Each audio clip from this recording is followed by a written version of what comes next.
The purpose of the technical practice is to stabilize you, to make you focus. But after focus, there's some more work to be done. And the more work, most of the time, is completely neglected. The ego is already happy that ego is associating with meditation and being able to focus, being able to calm oneself through meditation is good enough.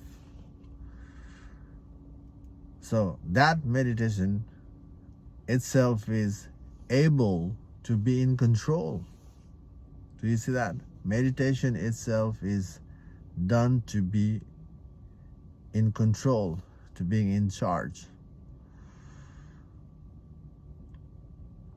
So now the meditation is used to controls one body, to invite stability. But once you are focused, you are taking that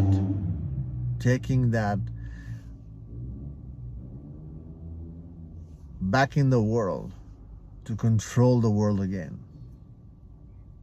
Yeah, definitely in a positive way.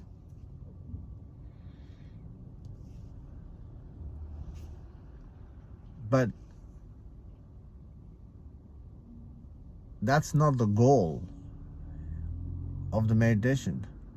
The goal of the real meditation is to understand why we control in the first place. Because of the controlling attitude, we are already suffering.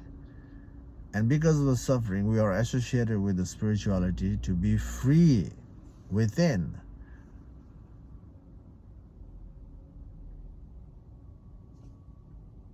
But that is completely neglected. We do meditation in a half-cooked approach way, and then we go back in the world to do a back and forth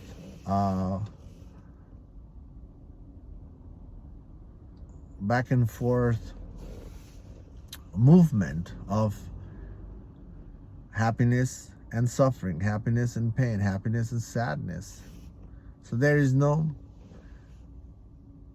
work of doing all the way to figure out the truth of oneself. When the truth is missing, the control attitude is there already. And what is that control attitude? Is the egotistical attitude. Ego's drama, ego's play.